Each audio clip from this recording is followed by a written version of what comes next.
Hi, everybody. As you're coming in, we'll ask you guys to stay on mute, and we're waiting for a few more folks to join, I think. We have quite a few people that RSVP'd for this event, so we're super excited. Welcome. This is Hustle Up's first AMA of the year. And Traci Hays, a fellow Hustle Up member and very a talented and accomplished director, has offered to chat with us this evening about her kind of professional journey and story as a director. And so we want to thank you for joining us, Traci. We'll wait to get started for just another minute or two as people come in. I know people are finishing up with work and traveling and in the car and all that jazz. We'll just give folks another minute or two, and then we'll jump in and get going. Really glad it stopped raining in LA. Traci, did you and your dwelling survive the rain? Because it was pretty crazy. Yeah, it's funny how people, it's almost like if it rains, it snows. It's sort of Yeah. like people, and it's like, everyone's like, Like, I everything can't meet stopped. you for lunch because it's raining. It's like, I've okay. had that happen. I've Yeah, had that. yeah, yeah. As an So East thankfully, Coaster, it's hard to imagine, but maybe that's your next comedic horror film is the deluge. And people not leaving their houses in the rain. Yes. exactly, exactly. Well, we have about 25 folks that have come in. We're excited for the number of RSVPs we got for this event, and as people join us, we'll continue to admit them. But let me go Okay. ahead and get started. Welcome to the first AMA of 2024, First Ask Me Anything with Traci Hays, fellow Hustle Up member and accomplished director. I'm just going to give you a quick introduction to Traci, and then we'll ask her to kind of speak to her latest things that she's been up to. Traci is currently in post-production on her third feature, My Bloody Galentine, which is an excellent title, I might add. That's also with MarVista Entertainment. Her second feature, Blood, Sweat, and Cheer, starring Taman Sursok. Am I pronouncing that correctly? Taman It's Sursok? Taman Sursok.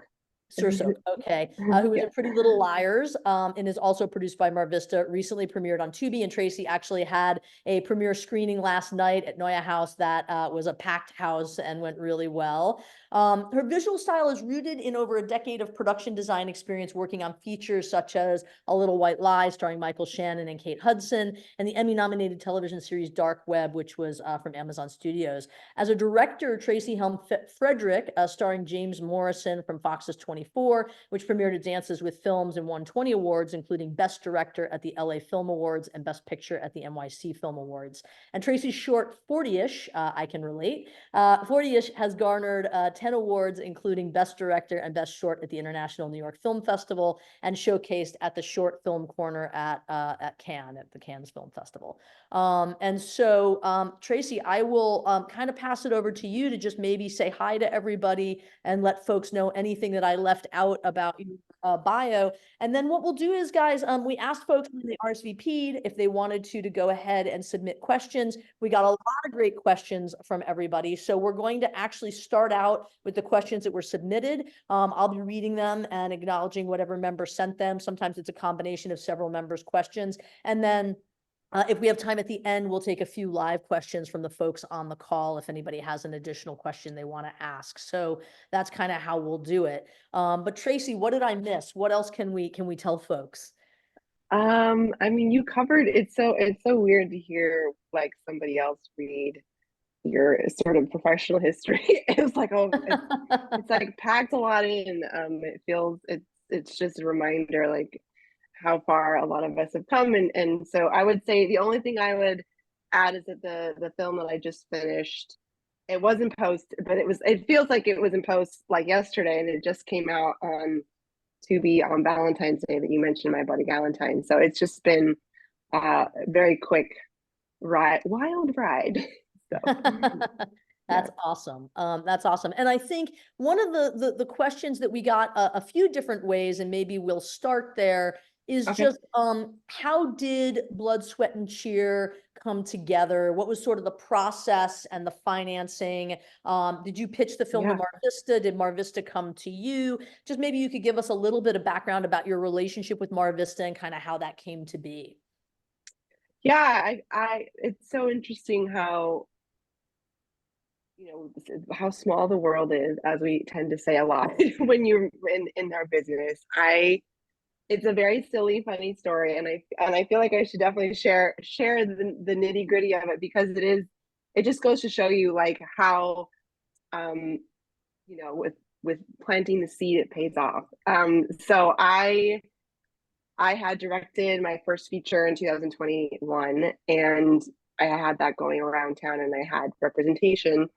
And I was, it was 2022, maybe at the beginning of the year, and I try to make a point of meeting up with folks I haven't seen in a couple months, or maybe half a year, which is crazy to let that time go by so quickly. And I met Actually, up I with want to just stop for a minute and just kind of yeah, underline that. You know, we did an Ask Me Anything a while back on networking, and I think what you just said, just so that it doesn't kind of go unnoticed, is really important, right? As a freelancer, whether you're a writer, a director, a producer, a sound designer, like one of the really important things, and you can use Hustle Up for this, is to remind yourself of the people you need to like remember to put yourself in front of periodically, whether that's letting them know you have something new coming out, whether that's letting them know you've just finished a job and updating your profile on Hustle Up, whatever it might be. Really good idea to have that kind of calendared, if you will, and to yeah. even, and you can use contact lists on Hustle Up for this, make a list of people like, hey, these are the people I need to like remind myself to in the new year, send out a quick note and say, hey, I'm ready for my next gig, or I have a new script, or whatever it is, right? I was just thinking, just last night I had somebody come to the screening that I met at Hustle Up, actually. So Awesome. full circle, there we I go. like it. I like it so much. um, but in terms of the Blood, Sweat, and Cheer, I ended up meeting with a fellow director friend of mine, Ted Campbell, and we had worked together many years ago when I was production designing his first AD, and we were chatting about the things we're excited about doing. And he's like, "Oh, I have someone I think you should meet." And some folks over at MarVista, and so he graciously did this introduction.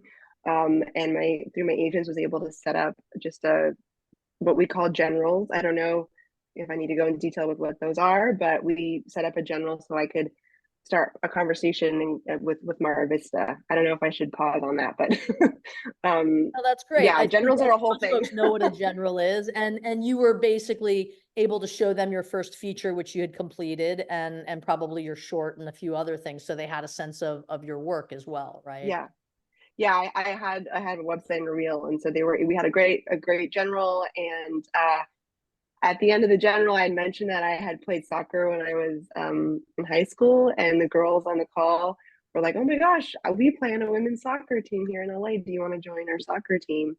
And so I started playing soccer with some lovely women in development, and really just from all over LA County, and we started just having a great time. And 6 months later, these lovely women I met at MarVista referred me to a job, and that job happened to be the script for Blood, Sweat, and Cheer. So it was just, I guess the moral of the story is play a sport. I don't know. No, I mean, I just was like very fortunate to have just like people that saw the work, believed in me. We got to know each other, and when the time was, you know, this project came up, and I read the script, and it was a finished script. So I wasn't pitching a script or writing the script. I typically I direct. I don't write. So the script came. You know, I was able to read it. Thought it was great, and they had the financing in place because they work with MarVista and Tubi are sort of like brother and sister companies in a way, and so Tubi distributes movies that MarVista makes, and so that's how the whole thing began, through a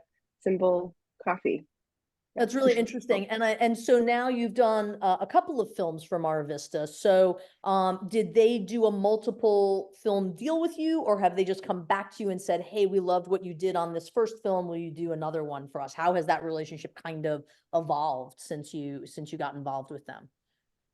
Yeah, it was not a multiple picture deal. It was case by case. I've just gotten to know a lot of folks that work there and have nothing but wonderful things to say about everybody I've met. A lot of women, which it's been so refreshing to see at an executive level, making content, Some of develop those folks the are on executive. Hustle Up, by the way. We have Oh, Jordan that's awesome! I love that. and some other folks on Hustle Up. Yeah. Yeah, so they approached me almost less than a year later with another film, which was Blood, Sweat, and Cheer, which just came out. with a different set of folks, the different executives I hadn't worked with yet. And the film, I'm actually gearing up to do another movie for them in the spring. So That's great. That's great. yeah. And, that brings up a sort of more general process question that some folks had, which is, how do you approach, you mentioned you're not a writer, you get a finished script. How do you approach working with writers? What's your sort of collaborative process with writers and with a script? I mean, it started back in film school. I don't know how many folks here did that more quote unquote traditional route. I went to Chapman University in Orange County, and I had just an incredible experience. I met some, that's sort of where the foundation began. I met some folks, specifically one writer in particular, Becky Wingberg, who's been working with me ever since then. And I think the process, every person I'm sure you run into this, it works a little bit differently. So you want to kind of see how their communication and what strengths play to them. But I'm very collaborative. I like to just sit in the room and brainstorm and bounce ideas off of people. And so there's some folks that I've mentioned that I've worked with for over a decade that it's sort of a, firsthand, very casual, like very easy flow. And then there's new people I'm working with, and you kind of have to figure out how their style works. It's just a lot of like trying to openly communicate and like figure out like what, like the heart of each scene, and trying to like work on structure. And I'm really big on just streamlining, looking at scripts and getting specific and trying to really find the heart of it. I'm not great at dialogue, so I do rely heavily on writers for that. So And in terms of like giving script notes, do you tend to give some script notes if you see something you want to change? Will you kind of go to the writer and say, hey, can we maybe rethink this scene or rethink this dialogue? Is that something that you are comfortable doing and have gotten more comfortable maybe with as you've directed more films? absolutely. I mean, I think also you're rewriting as you go, right? So you've got the development phase, and then I've been fortunate, well, I'll get a director's pass, like I'll be able to put in my notes, once I'm on a project, and do a pass with the writer, one or two passes depending on their deal or how much time they're on the project for. Obviously, selfishly, I wish they were on the whole project, because you'll be on set and things will come up, and in the moment I've had to rewrite scenes on the spot, just because of circumstances and problems that have arisen, and I've just had to throw out a scene, rewrite it, or we've had to cut certain scenes, and these are decisions that are being made on the fly on the Suddenly day your of location filming. gas station instead of a restaurant, right? Yeah, or like, an actor doesn't show up, or like, all these things that you just don't have control over. So yeah. And what about other roles on the crew, specifically, say a DP, where you're really working closely with your DP in terms of setting the shots, setting the look, and so forth? What's kind of your collaborative process with your DPs? I like to start in prep with a lookbook, and like sitting down and watching like movies and television shows that have inspired me, and then starting a dialogue about like, well, what films inspire them, and like as they read the script and what came up for them, and starting the collaboration and the communication process there, where we start to dig into like, okay, lenses and textures, and what does it look like, and are we going to use wide angle lenses, do we want to use vintage lenses, are we allowed to shoot anamorphic, what's our budget, like what do we have access to? So there's part of it that's very technical, and then there's a lot of it, obviously the other half is a creative side of it. And so when I'm working with a DP, it's sort of hand in hand the whole time, going back and forth about equipment, and do we see Steadicam, are we shooting on a drone, or whatever the movie may call for. And then the process, and I'm sure everyone has a different process, I like to shot list and work with I sit there with the DP for as much time as they'll allow, because sometimes you just look at the prep time you ultimately want, and just sit there and I act out this. It sounds crazy, but like I block out the scene, like we sit there and we basically rehearse the scene to figure out what's like, and shot list. I'm very, very hands-on. So yeah. And that's actually another one of the sort of general process questions that a couple of folks asked, which is, so it sounds like you're very heavy on a shot list. How about storyboarding? Like, what is sort of your prep process to kind of prepare for a film from kind of start to finish? I wish I had more of a budget to hire a storyboard artist because they're so invaluable, and I wished I was a skilled artist. I know Photoshop and I can do stick figures. Like I cannot sit there and freehand like Right. a beautiful Give storyboard. the drop shadow and the depth and the, No, I'm like, I took art class 1, and that was about it. Like, I cannot draw very well, but I use tools like Shot Deck, great tool where you can pull frames from movies and get really specific. So if it's something really important or visual effects heavy, or there's going to be someone's dying, or you want to like show them like a composition that's very specific, you can go and pull up shots. Like I'll pull up references from movies, or to try to illustrate if it's something really specific, outside of, obviously I wish a storyboard, but not concept art. It's sort of in between. So yeah, that makes sense. It's interesting. Yeah. And that's actually one of the questions specific to Blood, Sweat, and Cheer that was asked, that the Rory actually asked. The color grade in Blood, Sweat, and Cheer was one of the standout features to me. Could you speak about what your vision was for the color and look of the film? So maybe you could talk a little bit about your inspiration for that and where that came from. Oh, absolutely, said Rory. That's a fun question. That's great. Yeah, I mean, it was very pink. Let's be honest, the whole movie was very, very, very pink.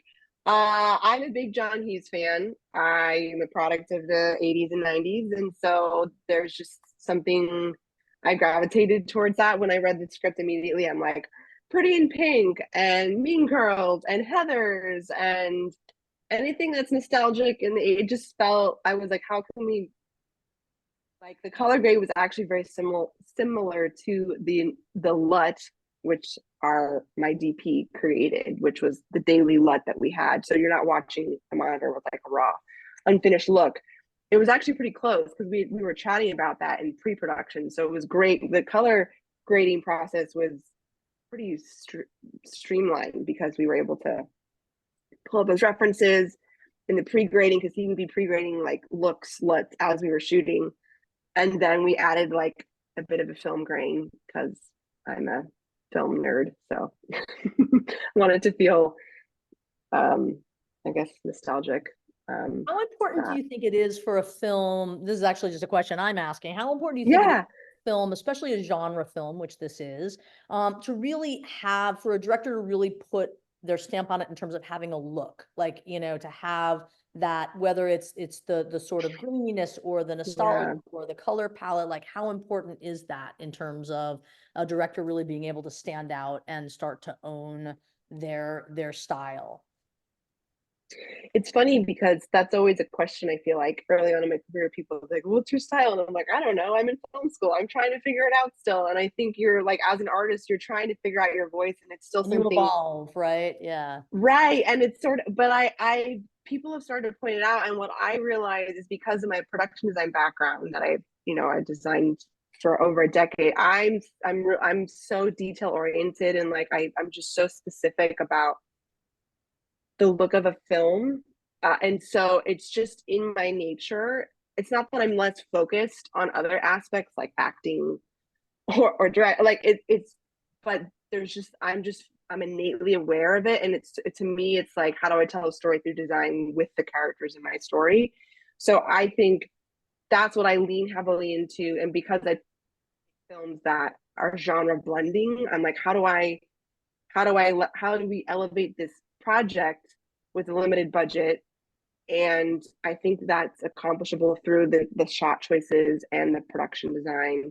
And so that's, in terms of my voice and how I'm approaching it, I am conscious of it. I mean, I ultimately don't want to distract you from the movie just because it's something that I like. Like, it ultimately has to serve the story. Like, I'm not gonna, if it's just a trick or a gimmick for gimmick's sake, probably not the way to go. Is that what you would sort of say? Yeah, it's like I don't want it to stand out. I don't want it to take you out of the story just because it's like my signature, whatever. I mean, that's not. Yeah. I'm not consciously thinking about it. It's just like I'm just making the decisions based on instinct a lot of the time. Yeah. So. And you touched Yeah. on it, but maybe you could give a little more detail. This was actually a question that came up from a couple of folks about how your Okay. production design background has informed your directing. It sounds like one of the things is being very detail oriented, but maybe you could say a little bit more about how you've brought some of that production design passion and skill into the way you direct. Production design is a very, it's such an important job, and I found when I was designing it was a very misunderstood department in terms of like what was really required, Mhm. and the ask that like a lot of people didn't understand, just like how important design is, and how it's like the expectation with limited budget and time, and just like how to finesse that, because that's always the battle that you're up against, no matter the budget or scale.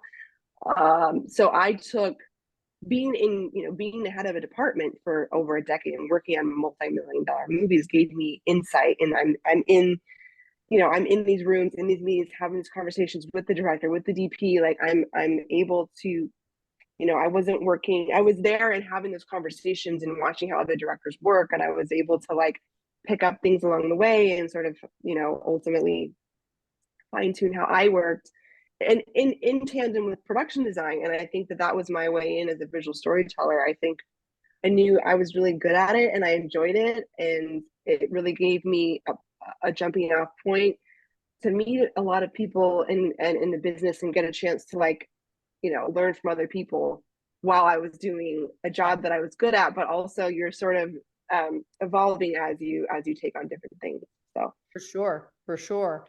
And in terms of like what was this is a question from Taylor. What was the trickiest sequence for you to really work through in your latest film, or in Blood, Sweat and Cheer, which I know is not now your latest film, but oh no, that yeah, I know it's like less than a year. It's crazy. yeah. For Blood, Sweat and Cheer, actually the hardest sequence was the opening title sequence, because you were dealing with dance element to it. You were dealing with the timing of the title cards and like how soon to cut out of shots. So I actually edited together an animatic. So I pulled, clips from movies that were similar to the shots I wanted, like that really fun shot where we're pulling through all the different dancers, and that was a shot that was inspired from Bring It On. And so I edited the animatic to the song we picked to make sure the timing worked out.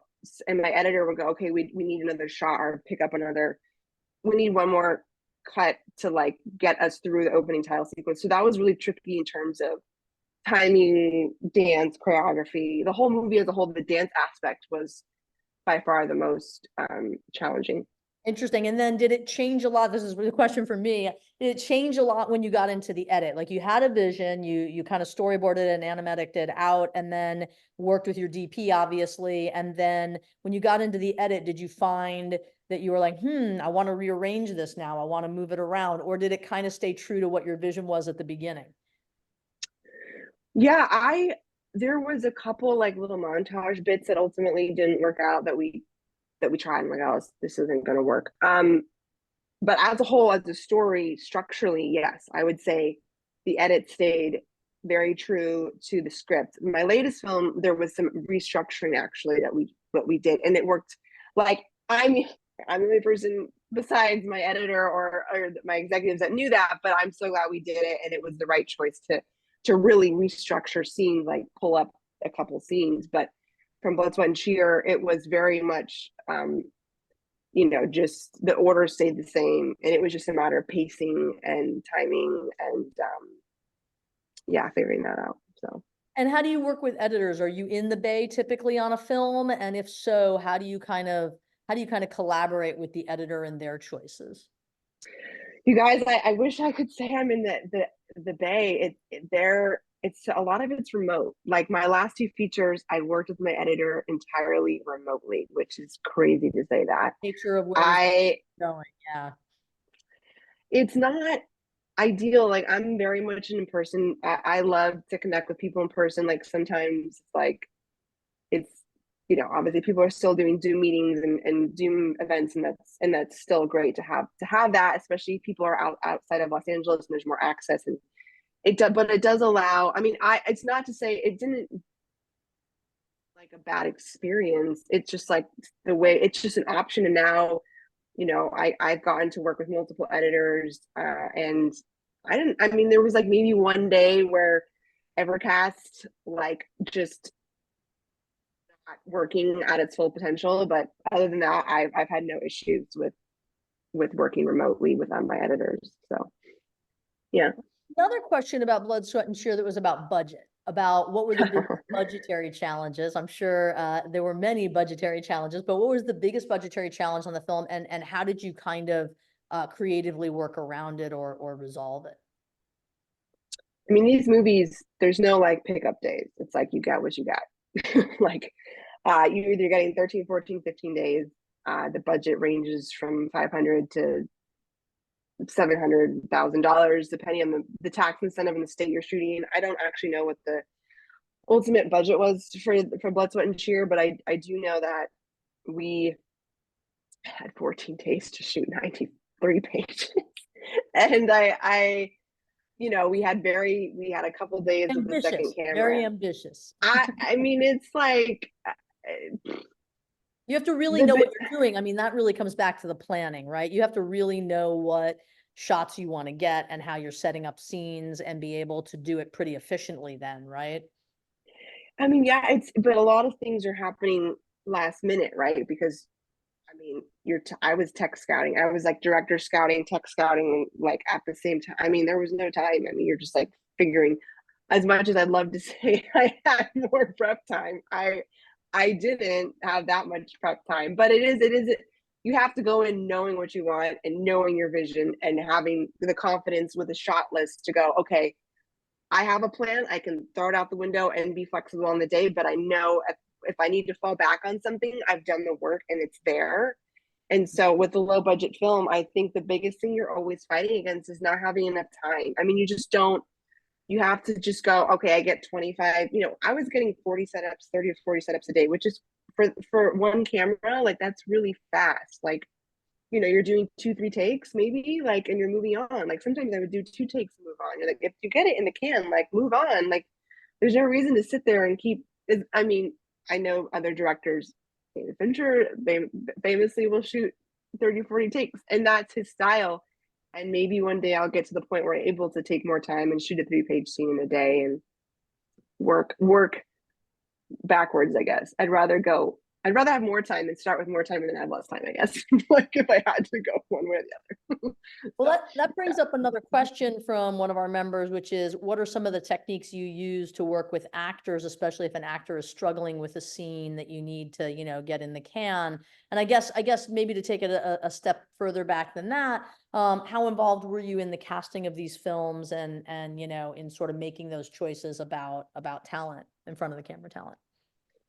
I mean, I was very fortunate to be, you know, ultimately the network has final sign off on the top 3 to 5 top bill. It just depends on the project. But I do, you know, I'm happy to say 98% of the time it was my first choice. So I mean, to be in that position where I'm going, like, I really feel like, you know, you fight for the people you want to fight for, that you want to have in the room, that you're excited about working with. And you just, you know, ultimately, I'm not the one making the final decision, but I was in the room. I was very heavily involved in casting, putting my top 3 choices in front of the network, going like, these are the people I'm really excited about, and this is why. And working with my casting directors, who I'm so glad they're going to get a category next year for a nomination. They should. I've been saying this for years. I can't speak highly enough more with the casting directors I've worked with, because they make all the difference in bringing people like to the table for me. So I've been very, very involved all the way down to day players and like background or people that have one line. Like I'm making those decisions. So that's great. Yeah. And so when you're working with actors in the scene and you're trying to get maybe a particular performance or emotion or whatever it might be, what are some of the techniques you use to work with talent? You know, everyone's different. I think you have to approach, I mean, as a human being, I think the hope is that, you know, you can't just use the same technique on every actor. I think the goal is to get to know your actors as well as you can in this short amount of time that you have with them. And I've found less is more. I think it's about trying to get to the root of it and not over explaining. It's not about sitting there and giving them 17 different things to try. I think it's about, you know, giving them the space to go, okay, if they're not, maybe I'm just trying to think of a specific example, like of an actor who, I'm just trying to think, like some of it just comes down to like if they're maybe flustered or they're just like overwhelmed, and I'm like, okay, well maybe let's have them take a like step off set for a minute, and let's take a moment and like talk and like just trying to be like present and understanding like why they're flustered, and like, okay, let's, it's just about recognizing the person in front of you and trying to make them feel seen and comfortable, especially when you start dealing with intimacy scenes, sex scenes. That's a whole other level of trust, because if the actor doesn't trust you, it doesn't matter what you say to them. So my biggest thing is just, how do I build trust with this person? How do I earn their respect? And how do I make them feel that the decisions that they're making are the strongest choices? Right. Yeah. Interesting. And then another collaboration question, or kind of putting the piece together question, came from another member about what criteria you use when you're choosing music for a scene. So I suppose not just choosing music for a scene, but also choosing a composer or a library when you're scoring the film. I was very lucky, because with Blood, Sweat, and Cheer, Vista is owned by Fox. So I had access to Fox's library, which is Big. 40, I don't even know. They have thousands and thousands and thousands of tracks that sound like, you're like, is that Taylor Swift? You know what I like? It's like it's that well produced. It's overwhelming. Like you would never find the end of the tunnel. Like I've been very fortunate to work with there's music producers that work at Fox that will work with me to go, okay, here's my Spotify playlist. This is the tone of the film. And then they bring me playlists, but I'm not spending 50 hours trying to find the song. And they're so good at curating the lists and bringing music specifically, obviously Blood, Sweat, and Cheer had a lot of music and a lot of fun. And we were able to pick the dance. Like I had to pre-select the music they were dancing to so they could rehearse to the music. So we had, some of the music we found in the edit, but I did have to pre-select some songs so that they would be able to rehearse with. And then to your Dancing with the question, rhythm, yeah.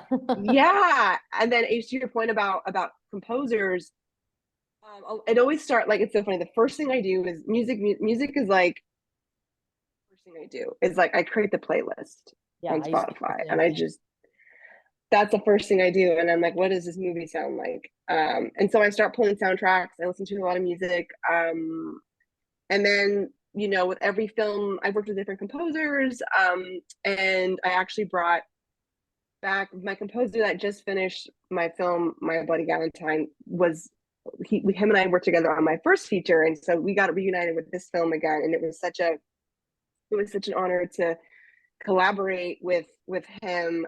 He's a London-based composer, and I was like, oh, because we shot Blood, Sweat, and not Blood, Sweat, and Cheer, My Bloody Valentine, all this blood, guys, in London. And I was like, I just really felt like he would be connected with that material, like just understanding to bring that perspective to the movie.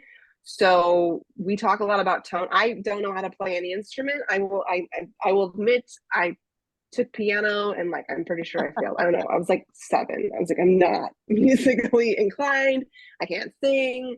Do not put me in front of. I will not sing. No. Yeah, no karaoke. But so it was just like trying to like explain to my composer what it sounds like. I don't know. It's kind of it's a vulnerable experience, but I tried to like figure it out. Each scene requires a little something different. So that's right. Exactly. I'm curious, we have another question from a member that is about balancing your artistic vision with the notes from the producers in the studio and the network and so forth, and how to balance kind of their demands with your own sort of creative, vision. Yeah. How do you handle that? I think you have to pick your battles. You're not going to win them all. I think if you fight them on everything, I think they start to think you're difficult.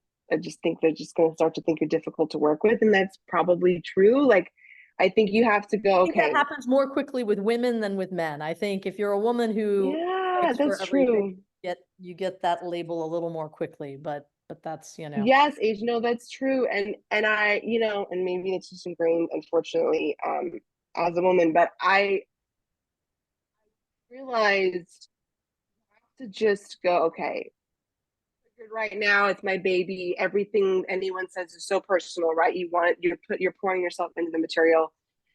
This is at all stages: script, shooting, editorial. You get it at all. You get all 3 stages. You're getting notes from all of it. I think you have to go.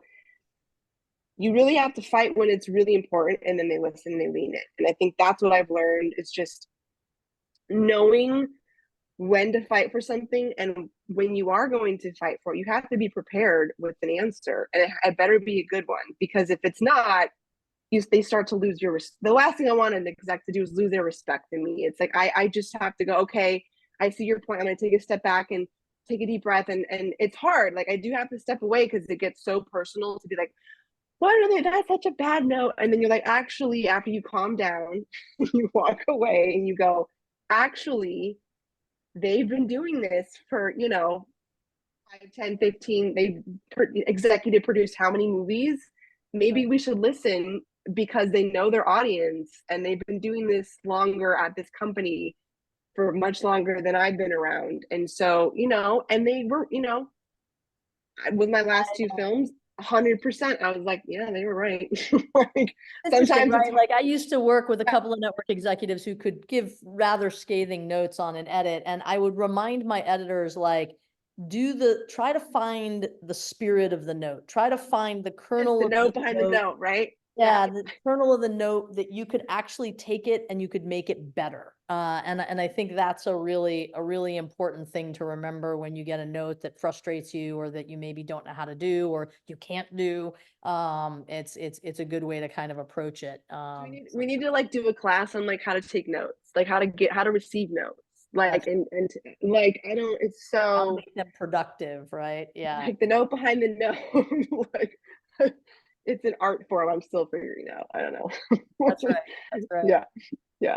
Well, that leads to another sort of related question from a member, which is, what's the most difficult and maybe most unexpected hurdle that you've had to overcome in your career, specifically as a female director, that you maybe haven't seen your male counterparts go through the same kinds of issues, or less frequently, or something like that?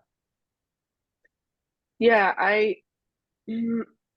it started as a production designer, actually, because I would be a lot of the times the only female head of department in a lot of shows.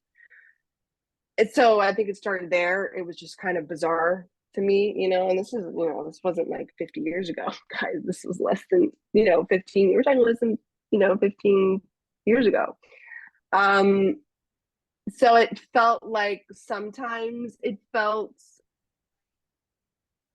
some, just trying to think of like specific times. I mean, I've been very fortunate to work with a lot of incredibly supportive people. Now there have been some bad apples. And I think the more experience I get, and the more responsibility I'm given, the more I start to place less value in certain people's opinions of myself. And I think that's a big place to start, like, recognizing. I think I took a lot of things more personally earlier on in my career, where you just have people giving you terrible notes, or I've worked with certain people where I'm trying to find like a specific example of where I felt that way. But I would just say, like, it's not necessarily about, I guess, like, it's figuring out how to work with people that maybe you don't like working with. And it wasn't necessarily that was because I was a woman. I just think they were maybe just unpleasant assholes. I mean, let's be honest. Sometimes people just are miserable and they don't like what they do, and you're just like, well, why are you doing this? now you're dragging me into this. And it, you know, you just having thick skin and knowing like I you know, maybe they didn't write out say like why I didn't get a job, or like, you know, I passed on a job because I felt like the people involved were like a little creepy, or, you know, didn't have my best interests at heart. And I'm like, I'm going to pass on this project because I don't think you have a good energy. And so you have the power and the right to not do a job, which is crazy, you guys. I've turned down feature films. And it's not like I have a long resume of directing feature films. Right, it's hard to turn but that it down. but it's to your point, H, about just going like, do I want to put myself in a position where I could feel that way, where I could feel taken advantage of, where I could feel that way. And so it's like preventing yourself as much as it is like in a moment of like protecting yourself too, I think. For sure. Yeah. Um, Let's go back for a minute to those earlier days of your career. Maybe you could talk a little bit about, you know, probably coming out of film school and sort of your career trajectory as a production designer, and then how you made the decision to kind of pivot into directing, and how you did that. What were the early steps that you made that helped you pivot from one part of the industry to another? yeah, I know. I don't know for folks here on the call today. I wonder how many of you feel this way, or like, and I felt this way, is like you're doing one thing, but you're passionate about something else. You're an editor, or you're an assistant camera, and you want to be a cinematographer, or you're, you know, Happens all the you know, time, right? We and all and we all and start one place to try and get somewhere else, right? you know, and it's that thing of like, well, I'm on set and I'm learning, which is great. It's not about having a 9 to 5 job outside the business, which is possible because then maybe you want to write and you need a job that's normal hours insanity, so you can do that. But for me, in my trajectory, it wasn't like I found directing later in my career. It was always like film school directing. It was like there was no other thing I wanted to do more. I went to film school. I was one of those nerdy kids that just like knew from an early age, from watching movies growing up and behind the scenes of Lord of the Rings. I'm like, oh, that's a job. I had no idea. No one in my family was a filmmaker, and so I think it was a bit romantic and exciting. And I was a very creative kid growing up, and I have dyslexia, and I think just being in a place where I felt like I was going to be heard, and it was a place that I could like really excel at as a visual storyteller.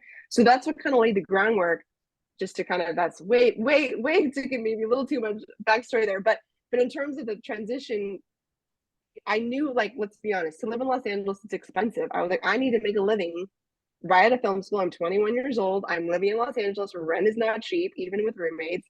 And I'm like, I want to work in the business, and I'm good at production design. I had incredible mentors in college, like Larry Paul, who production designed my favorite movie, Back to the Future. So I was very blessed and fortunate to have incredible mentors. So I just started production designing as a way to make money, frankly, but also to be in the business, to grow as an artist, and make short films like on the side as a director. So it wasn't like I gave up on drama. It was always there. It was just like I knew, you know, to assume that you're going to be directing full time right at film school when you're 21 is like, it's a bit unrealistic. So it wasn't, you know, I wasn't like I had support. It was like, you know, the moment I graduated, it was like, you're on your own. And, you know, my parents are very supportive, and I hope that everyone's parents on this call are too. So it was just, I think the point, it was a decade had gone by. I was burnt out. I was exhausted. I was getting sick all the time. It was 2020, and we know what happened then. And I just hit a wall. I mean, I was like, what am I doing with my life? I have production designed 30 features in over a decade. I have not made my first feature as a director. This is what my calling, I thought, was. And I'm sitting in my apartment going like, what am I doing? And I had to get out of my own way. Ultimately, I was so scared to go, I'm going to go back to these producers who hired me as a production designer. They're not going to take me seriously as a director. Like, what have I, you know? And so I went to work. I spent all of working with the career coach. I hired a career coach. I decided to write career email. 6 months later, I got my agent, who I'm still with today, Karen Kirkland, Culture Creative Entertainment. She's amazing. And I was started, you know, I mean, I wrote a ton of query emails. I had a reel. It wasn't like I was starting from scratch. I had a director's reel. I had something to show. and I just started emailing Primarily the work agents. you had done in grad school, your director's reel at that point? Yeah, I had directed probably 8 short films. And some of them I had gotten paid to direct. So like I was able to like not just fund my, I was very lucky because short films are not as cheap as we think they are. You're like, oh. And so I had a pretty solid portfolio going into my query emails. I didn't even know what a query email was. I was like, what? So my career coach helped me set my goals, send out the query emails, and start to invest in myself, and find that confidence. Email every person I ever worked with. Hi, I'm directing now. Do you, blah, blah, here's my latest, just papered every person I'd ever met. And I ended up directing a short for a company that I had production design many years, many projects, called Passion Flicks. And the short during pandemic, we're talking middle hype, top of 20 end of 2020 in 2021. Short film was a comedy, never did a comedy before that. Did really well on their platform. They're like, we're going to give you your first feature. So it was through stepping through your own fear, and like for anyone, like it doesn't mean like it's smooth sailing. I think it's just, believing in yourself, like finding people that will support you. And I was like, every single person I reached out to was like, oh my God, I'm so happy for you. It wasn't, I'm like, why did I wait this long to do this?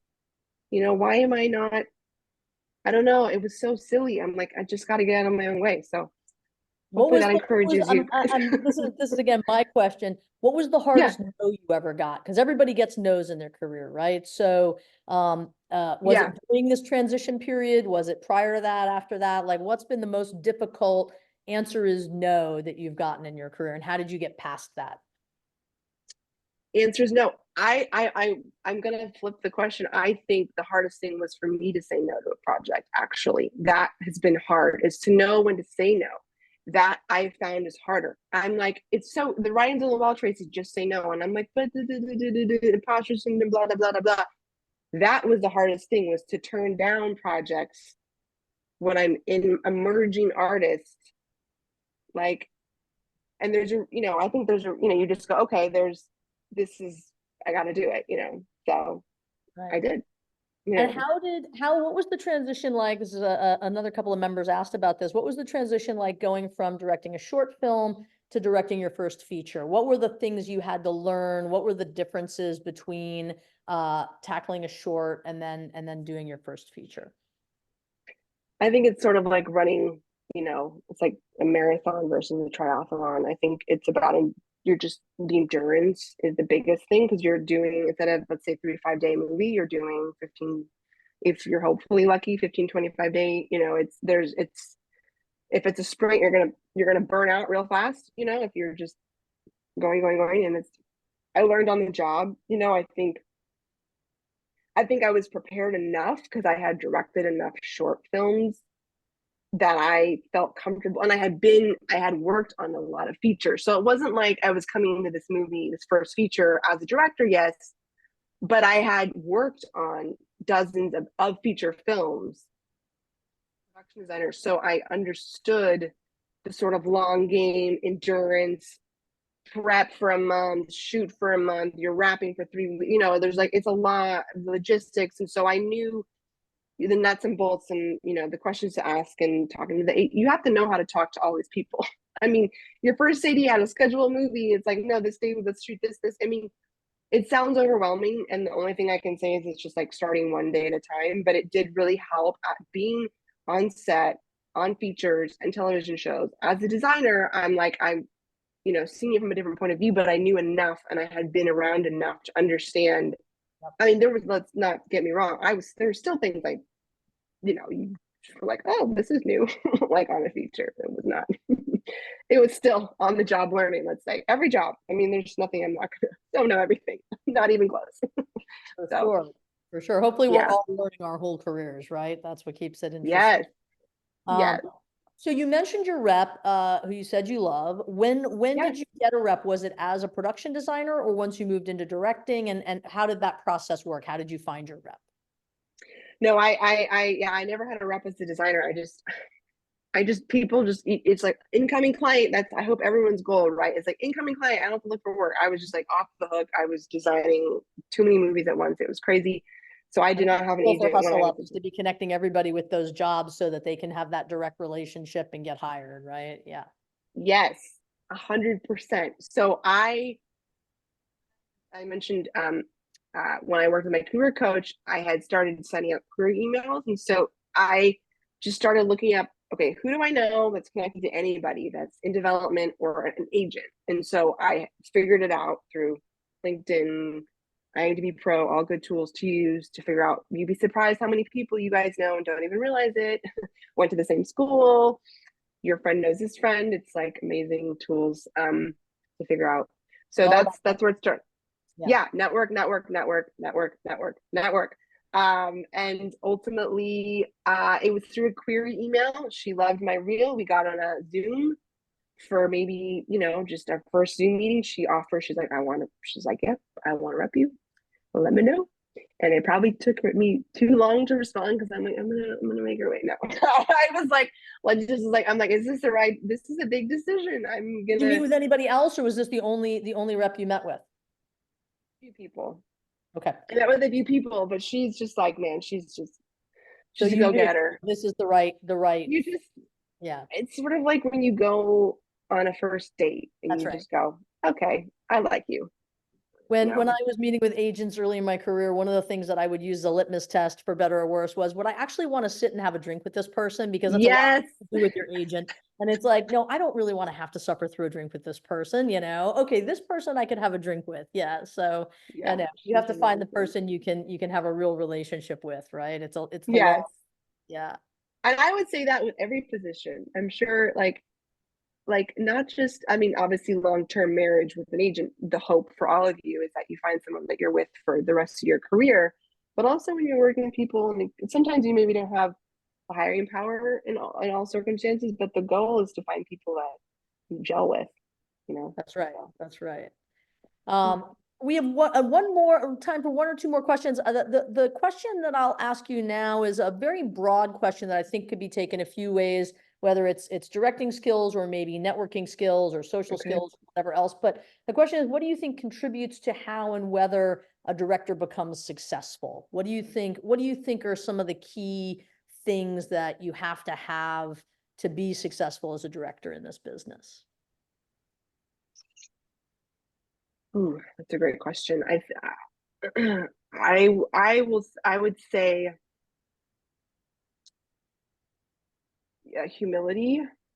You need to have, but you also need to have confidence. This is weird. Okay, I'm throwing this ball. So you need to have humility, but also confidence. I think you need to, um, not be afraid of taking risks, believing in yourself, in your guts. If your gut is telling you something, you got to listen to it because there's a reason your gut is telling you that, whether it's good or bad.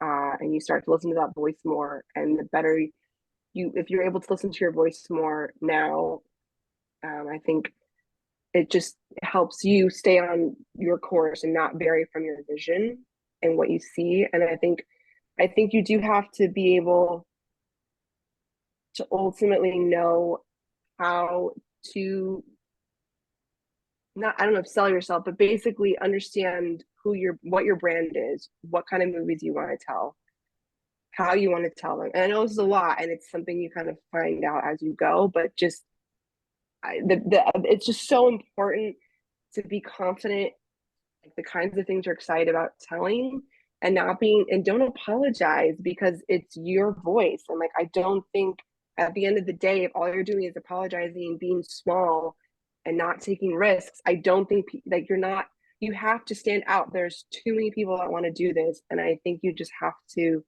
lean in and give yourself permission and be okay. And you have to put yourself out there. You have to network.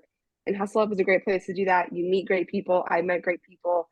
I'm in talks to maybe work with them on my next project. Certain people I've met through Hustle Up. So it's just like you just give yourself permission you To me, know, it's like the yeah. director, and I'm curious if you would see it this way, Tracy. To me, the director out of all the creative sort of behind the camera creative roles on a film or TV project, maybe more a film, but the director has to be a people person, right? Like you can Hmm. be your editor in there doing your thing, or even a writer Yeah, in. yeah. Director has to get the Yeah, best out of everybody, right? You have to get the best creative vision out of the production designer and out of the composer and you know, when I say yeah. sort of like pulling sort of them into your vision, but also inspiring them and sort of guiding them to deliver their best version of their work, right? So you have to really be able Yeah, to you're all work of with it. other people, right? Say team player. That's so big. Is it like when do you know when to be flexible but specific and know it's such a yeah, because if you're not a Give team people enough player, oof. direction, but not over direct them where they can't express themselves, right? Because the moment somebody feels invested and they're able to make creative decisions and feel a part of something special, they will always deliver beyond what you will expect. Because if you, I don't want to be micromanaged. I don't want to then micromanage somebody else. Like, give them the benefit of the doubt. They're there because they're good at their job. That's right. That's right. So. We are almost out of time, guys, but we have one other question for you, Tracy, that came from Vivi, which is what's next for you? What are you up to next? Do you have your next project? Do you have something that is your sort of dream project that you're working toward? Like what's next on the horizon for 2024? I'm directing a movie for Tubi. It's a thriller. We're shooting in New Mexico in like less than 3 months, which is crazy. Wow. Yeah, so I'm diving right into I've been working on the other project actually. So I'm gonna direct another feature for MarVista and Tubi this year. And then I have a couple of projects that have been like I've had attachment agreements with some producers and we're going out to some companies for funding hopefully um uh next week. I mean it's just been crazy. I'm so just along for the ride and really excited, and in addition to working with Tubi, there's projects that I'm excited about, that passion projects that I'm slowly putting out there and looking to find collaborators and specific producers to attach to other projects as well. So That's a great. little vague, but it's just No, and I think that's a whole other side of this, which is securing financing, which we didn't talk a lot about tonight because I know for the most part your projects have been set up so far through MarVista, but yeah. that's certainly a topic that we are going to tackle for those of you on this call. We will be doing something on project financing soon because we know that's something that a lot of our members are interested in understanding better and understanding the options and so forth better. And we have a lot of great members that help people do that, from Orly Ravid, who did a Ask Me Anything with us last year, to other folks, Seed and Spark and some other folks. So we're going to do something on film financing soon. But in the meantime, Cool. Tracy, thank you so much for your time. Oh, you're This welcome. was awesome. I learned a lot. It's just such a pleasure to hear you talk about your work and your directing. And I hope everybody on the call enjoyed Tracy's kind of I'm looking at comments. Thank you guys. I'm reading everyone's comments. Yeah, of course.